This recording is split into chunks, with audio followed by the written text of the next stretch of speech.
Un ataque con cientos de drones y misiles que acaba sin víctimas mortales.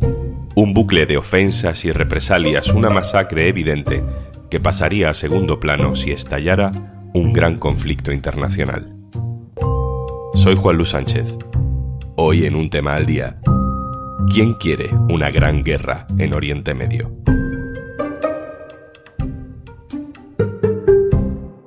Una cosa antes de empezar. Tenemos una súper oferta para ti. Disfruta de todos los contenidos de eldiario.es y Podimo por solo 3,25 € al mes. Tienes todos los detalles en eldiario.es/promopodimo. Este es el sonido de uno de los 300 drones y misiles que Irán ha lanzado este fin de semana contra varias ciudades de Israel. Sonaron las alarmas y parte de la población se protegió en los refugios antiaéreos.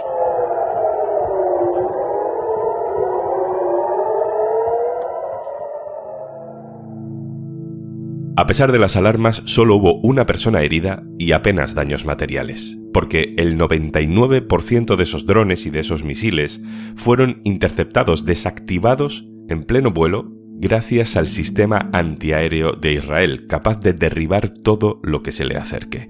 El sistema se llama cúpula de hierro, se entiende bastante bien la metáfora.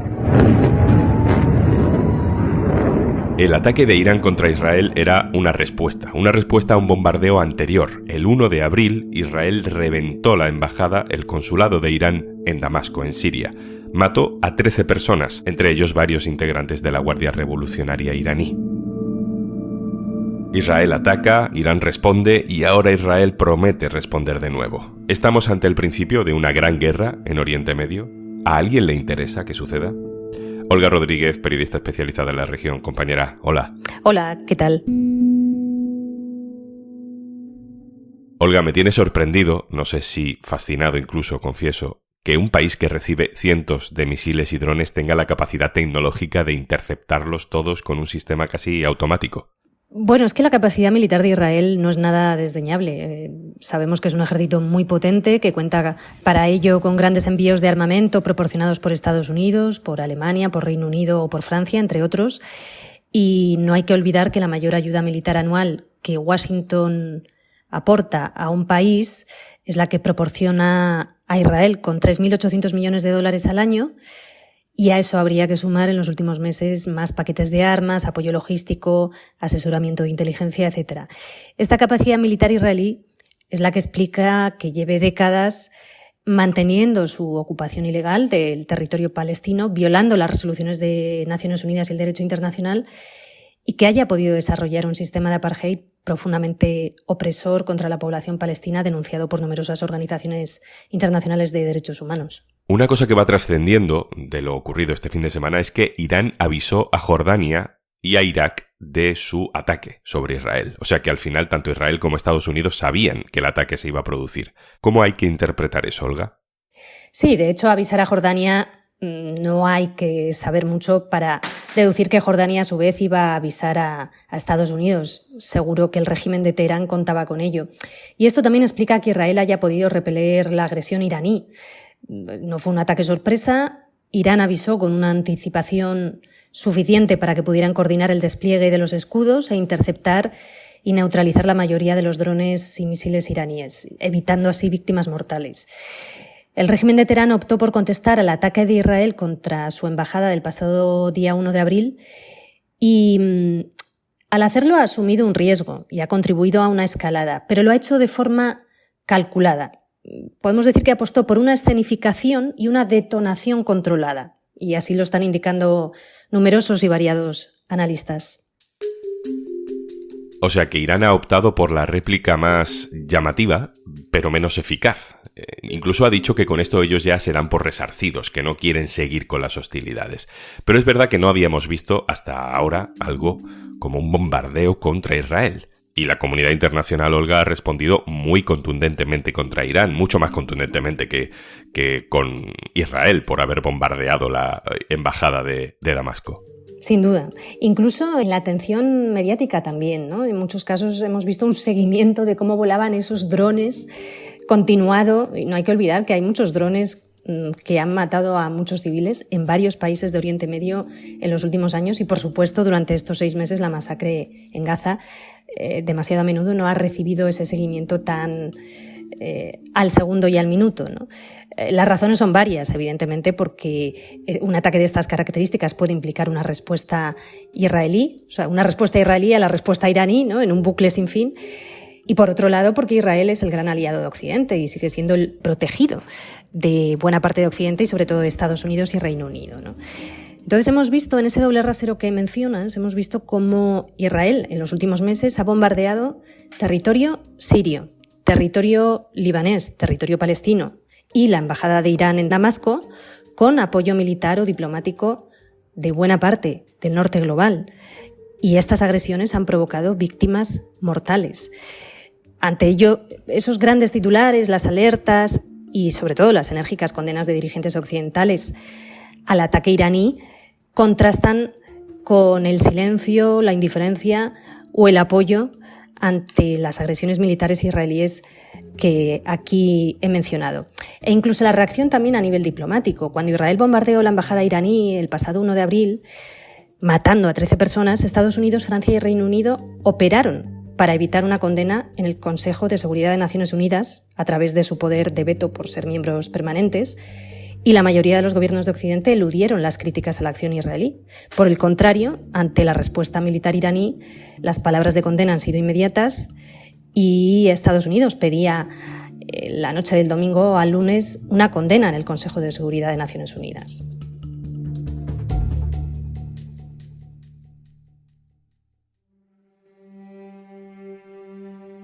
Olga, nos estamos preguntando hoy quién quiere, o si alguien quiere, una gran guerra en Oriente Medio. ¿A Israel le conviene una escalada del conflicto en términos estratégicos? Podemos decir que el gobierno de Netanyahu ha buscado y busca una escalada del conflicto, por varias razones. Con un aumento de la tensión regional, se puede diluir la masacre en Gaza, se puede desviar la atención de Gaza. Además, esa escalada sería un escenario en el que Israel se garantizaría con más facilidad el respaldo de sus aliados en un momento de desgaste de su imagen, de presiones internacionales a través de la Corte Internacional de Justicia y de otros organismos. El contexto actual es que tras más de 6 meses de castigo colectivo, Israel no ha logrado liberar a los rehenes a través de sus bombardeos indiscriminados contra Gaza, no ha logrado acabar con Hamás, ni siquiera mantener a flote su relato ante la opinión pública mundial. Y podemos decir, por tanto, que con su ataque a la embajada de Irán en Damasco el pasado 1 de abril, el gobierno israelí buscó una respuesta militar iraní para garantizarse ese apoyo de sus aliados y para desviar, como decíamos, la atención de la masacre en Gaza. Con una guerra regional o con un aumento de la tensión en Oriente Medio, habría más facilidad, habría una excusa para el envío de nuevos paquetes de armas a Israel, y esto permitiría al ejército israelí operar con más impunidad aún en Palestina. Y de hecho, tras el ataque iraní hemos visto cómo han surgido ya voces en Estados Unidos que advierten de la necesidad de no interrumpir el apoyo militar a Israel. ¿Y a Estados Unidos, o más concretamente a Joe Biden, como candidato en año electoral, le conviene una escalada del conflicto y que Irán entre en juego? Aquí habría 2 preguntas. Una, ¿le conviene? Y otra cosa, ¿qué cree él que le conviene, ¿no? Que al fin y al cabo es lo que va a determinar sus acciones. Y no podemos desdeñar el hecho de que a otros presidentes estadounidenses en el pasado no les fue mal en las elecciones cuando eran comandantes en jefe y no solo presidentes. Es decir, cuando Estados Unidos estaba en guerra. Por ejemplo, así repitió su mandato Bush en 2004, en plena ofensiva y ocupación contra Irak, a pesar de que ya había quedado claro de que esa guerra no iba a ser ni limpia ni corta como él había dicho y prometido, y a pesar de que ya se sabía que se habían usado mentiras para justificar la invasión. Pero, al mismo tiempo, estamos viendo cómo la opinión pública estadounidense, las encuestas, la presión social, la presión de Naciones Unidas, la presión de la Corte Internacional de Justicia, de algunos medios de comunicación, todo eso pesa y puede aumentar el riesgo de pérdida de votos de Biden. De hecho, las encuestas una y otra vez están indicando que una parte importante de los votantes del Partido Demócrata se sienten decepcionados con las políticas estadounidenses con respecto a Israel. Más del 70% de los votantes del Partido Demócrata son partidarios de un alto el fuego inmediato. Y entre los votantes jóvenes de 18 y 34 años hay una gran decepción, según diversas encuestas, y una oposición al envío de armamento estadounidense a Israel. Todo esto le puede pasar factura, sin duda.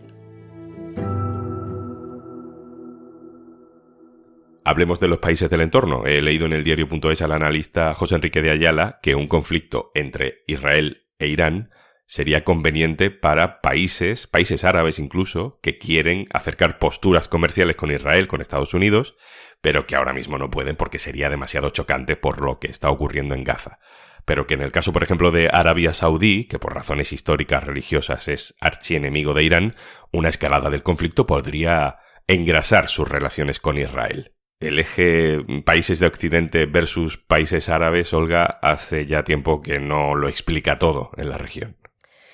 Sí, nunca ha sido entre Occidente versus países árabes. De hecho, Arabia Saudí, que es una gran potencia regional, lleva muchas décadas siendo uno de los grandes aliados de Estados Unidos en la región. Y en los últimos años, es interesante esto que me preguntas, porque con la administración Trump vimos cómo se impulsaron los acuerdos Abraham, que son acuerdos entre Israel y varios países árabes de la región e incluso más allá, por ejemplo, con Marruecos, ¿no? Estos acuerdos pues suponen un refuerzo de las alianzas entre el gobierno de Tel Aviv y países como Marruecos, como Emiratos Árabes Unidos, como Bahrein o como incluso Sudán.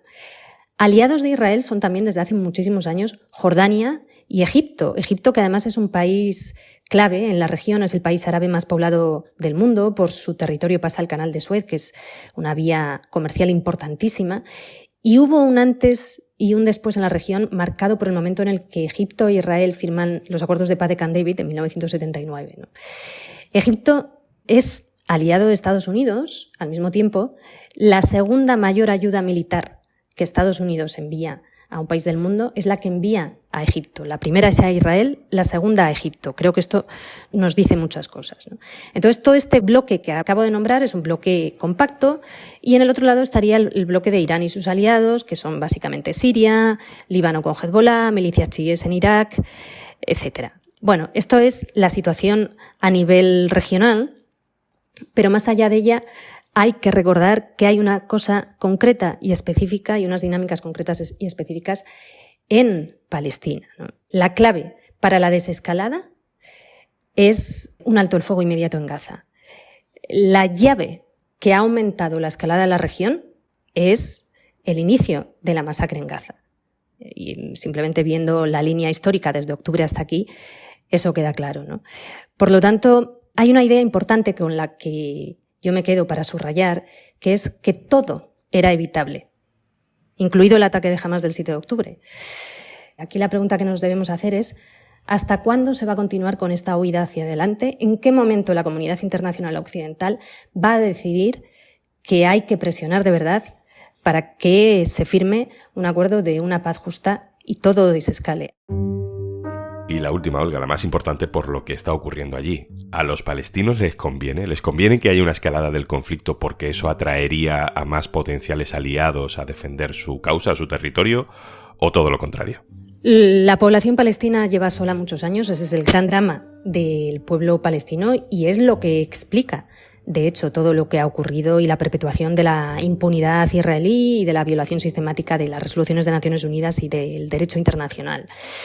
A la población palestina no le conviene la perpetuación del conflicto y en realidad podemos decir que a la sociedad civil israelí o de cualquier otro país, olvidémonos incluso de esta historia y vayámonos a otra, en líneas generales, las guerras siempre las pierden los pueblos y las ganan quienes hacen beneficio con ellas, quienes se lucran con ellas y quienes intentan adquirir más poder con ellas, ¿no? Que sabemos que es una minoría. Por lo tanto, tajantemente no le conviene. Olga Rodríguez, compañera, muchísimas gracias. Un placer. Y antes de marcharnos... Casos sin resolver, asesinatos, desapariciones y misterios que te tendrán en vilo. Las historias más impactantes con o sin resolución en podcasts como Mimicidios. Únete a nosotros, Bestias o Caso Criminal. El mejor True Crime disponible en exclusiva en Podimo. Y recuerda, si entras en eldiario.es/promo Podimo, tienes una super oferta. Por 3,25 € al mes te haces socio de eldiario.es y podrás escuchar todos los podcasts de Podimo sin publicidad. Esto es Un Tema al Día, el podcast del Diario.es. Si te gusta lo que hacemos, necesitamos tu apoyo. Hazte socio, hazte socia del Diario.es en eldiario.es/socio. El podcast lo producen Carmen Ibáñez, Marcos García Santonja e Izaskun Pérez. El montaje es de Pedro Nogales. Yo soy Juan Luis Sánchez. Mañana, otro tema.